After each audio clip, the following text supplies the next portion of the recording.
Yeah, so I messed up. Let me take you back to the 21st of May 2025. Now this was the day I decided to actually start bulking for the first time ever. On this day, I made this video. So this is day one of the bulk now. So I'm gonna aim for about 2,600 calories. Now did I stick to this? No.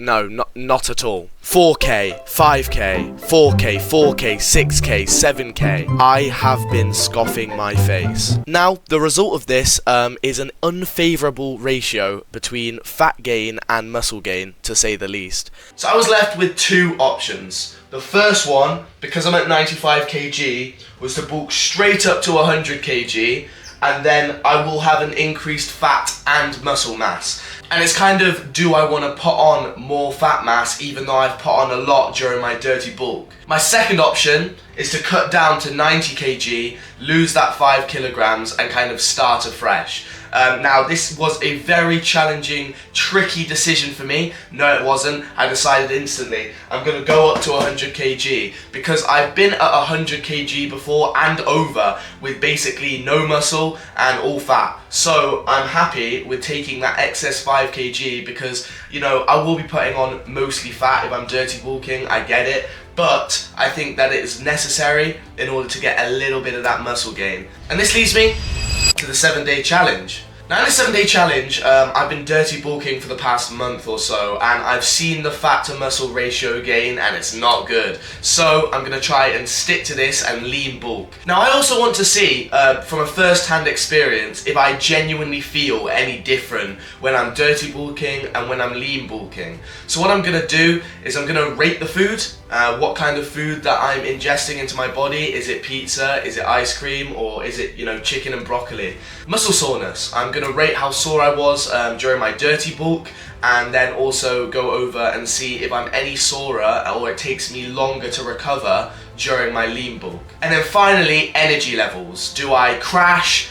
Is it the same? Do I crave certain foods? It's that kind of thing. But yeah, stick along for the ride. I really didn't know what I was getting myself into after turning that camera off.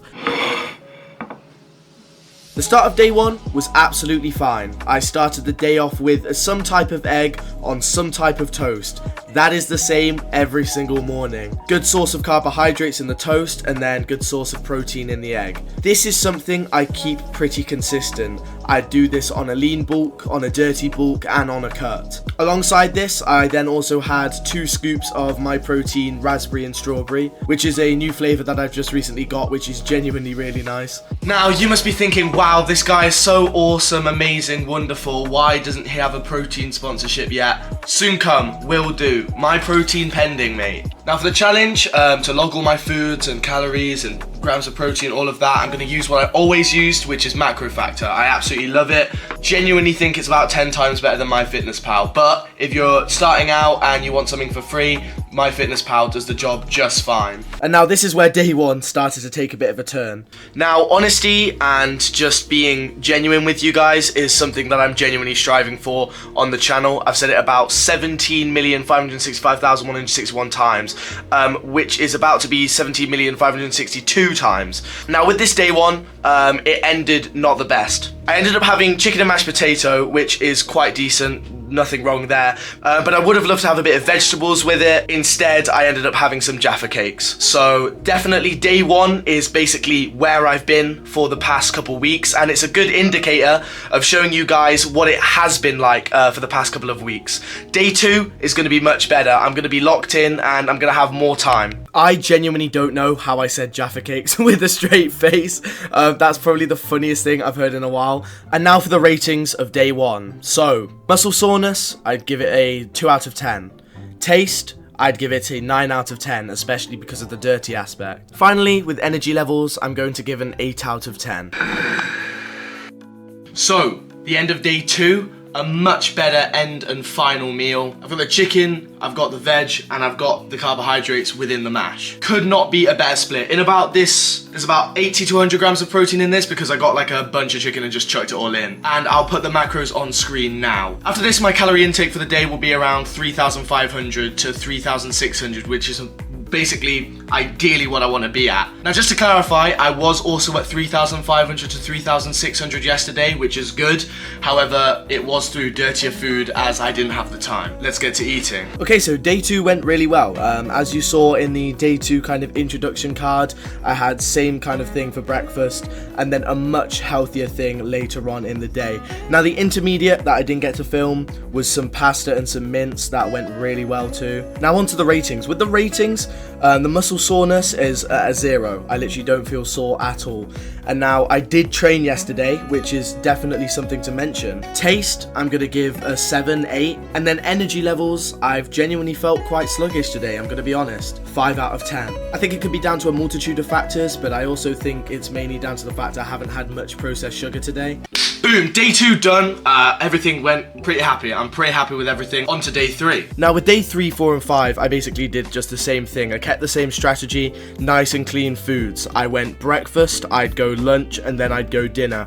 If I had any leftover calories in that, I'd have some cleaner snacks such as peanut butter and wraps. I'd also have some raspberries, some Greek yogurt, and any other thing that I deemed pretty clean. It's a good time to talk about consistency inside the gym, sure, but also outside, because if you're not cooking these things, if you're not maintaining a good diet, then you're not going to perform well in the gym, you're not going to grow, and actually going to the gym will just be an absolute waste of your time. Within these couple of days as well, I trained. On the day 4, I kind of strained my back a little bit, but that wasn't due to the food, that was due to me being an idiot and not warming up. Okay, oh, right, it's currently day 5, and I realised that I haven't really given you an intermediate meal yet. I've given you breakfast, I've given you dinner, time for lunch. Basically with lunch, what I've been doing is if there's like a pre-made kind of meal thing, I'll just bang that out on top of a couple other things because I want to get as much calories in cleanly as possible. Now obviously clean is a spectrum, right? There's not like the most super clean, awesome, wonderful, squishy, awesome, amazing vegetable in the world, or any clean food for that example. So at the moment I'm just kind of going with pasta and some chicken. This has about 600 calories in it, it has about 30 grams of protein. I genuinely think that this challenge has been really good for me, not just for content and entertainment purposes, but to really help me kind of lock in for my dieting and my muscle gain. And that's a big point of this channel. I want to entertain you guys, I want to have a laugh, but I also kind of use it as a way to get myself to lock in and set myself actual obtainable goals and build just a really nice community. So yeah, if you haven't already, please like the video, subscribe, that would really help me out genuinely. It'll help me to lock in a lot more, so thank you. Right, we're finally on the penultimate day. Now, I know what you're thinking. Where are the ratings? They're the best part of the video. I know, I'm getting to it. Now to do the ratings for day 3, 4, 5, and also 6. Okay, so for day 3, my energy levels were about 8 out of 10. My muscle soreness just coming off the back end of a rest day was like 0 out of 10. And then my overall energy levels, I'd say again, an 8 out of 10. A really good day. Day 4, I had a little bit of a random mix of food, so I'd say that's more of a 6 out of 10. My muscle soreness was more of a 4 out of 10. And then finally, my overall energy was about 8 out of 10 again. Now, an external factor to mention about day 5 was hay fever. Now, my hay fever was pretty bad this day. This meant my energy levels were lower, I'd say around a 5 out of 10. But that wasn't because of the food quality or the food in general. It was literally just because of my hay fever. The food was a 7 out of 10 and my muscle soreness was a 2 out of 10. Now I'm gonna rate day 6 and 7 together tomorrow. Okay, it's day 7. Time for the conclusion and what I've kind of learned from this. I've just felt overall a lot more locked in. I think that's the best way to describe it. I feel like I'm actually taking care of my food a lot more now, and I've proved to myself that if I can do it for the week, I can do it for the month, and if I can do it for the month, I can do it for 6 months to a year, you know what I mean? It's definitely something that people neglect, that you shouldn't, because it helped me so much with my overall energy, my muscle soreness, and also the food wasn't bad. It tasted good. I think there's this conception about how lean bulks always have rubbish food and it's really hard to bulk up. But if you just time your meals okay and eat what you enjoy, nothing can really go wrong. There's nothing left to say other than thank you for watching this video. I'm trying to actively improve each video I do, and I'm also trying to be a powerlifter. So as I've said, if you're interested, please subscribe. I'll catch you in the next one.